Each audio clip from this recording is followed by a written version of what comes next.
क्या आपने कभी सोचा कि हमेशा ऐसा क्यों होता है?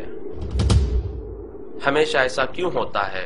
कि एक ईसाई नन जब अपना सारा जिस्म ढांकती है तो उसे बड़ी इज्जत दी जाती है कि उसने अपने आप को ईश्वर के हवाले कर दिया, पर जब कोई मुसलमान औरत ऐसा करती है तो लोग कहते हैं कि वो जुल्म का शिकार है। हमेशा ऐसा क्यों होता है कि एक यहूदी या सिख दाढ़ी रखता है तो वो अपने धर्म का पालन कर रहा है, पर जब कोई मुसलमान दाढ़ी रखता है तो वो कट्टरपंथी कहलाता है।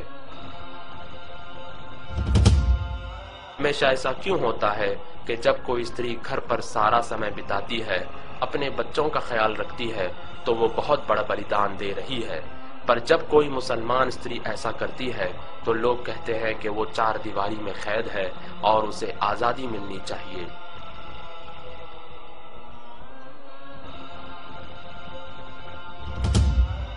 हमेशा ऐसा क्यों होता है कि जब कोई शिक्षक अपने सब्जेक्ट में आगे रहता है तो वो कामयाब शिक्षक कहलाता है,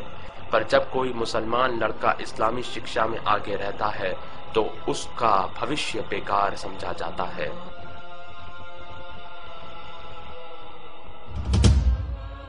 हमेशा ऐसा क्यों होता है कि जब कोई यहूदी या ईसाई किसी का खून करता है तो उसका धर्म नहीं बताया जाता, पर जब कोई मुसलमान किसी जुर्म में पकड़ा जाता है तो इस्लाम को बदनाम किया जाता है। हमेशा ऐसा क्यों होता है कि कोई भी लड़की किसी भी तरह के कपड़े पहनकर कॉलेज जा सकती है, पर जब मुसलमान लड़की हिजाब पहनकर कॉलेज जाती है तो उसे गेट पर ही रोक दिया जाता है।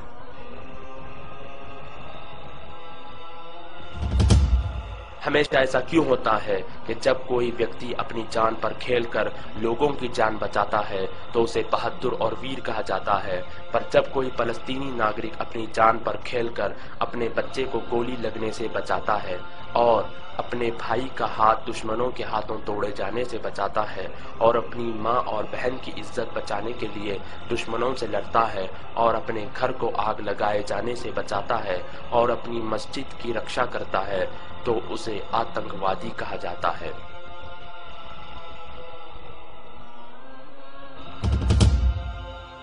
हमेशा ऐसा क्यों होता है कि हम किसी भी प्रकार की समस्या के लिए कोई भी समाधान ले लेते हैं, पर जब उसका उत्तर हमें इस्लाम में मिलता है तो हम इनकार कर देते हैं।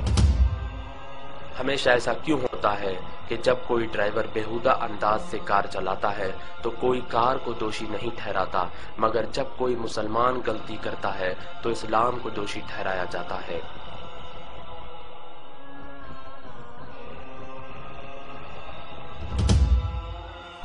हमेशा ऐसा क्यों होता है कि लोग अखबार और मीडिया में बताई गई हर चीज पर यकीन कर लेते हैं, मगर कुरान में लिखी बातों पर सवाल करते हैं।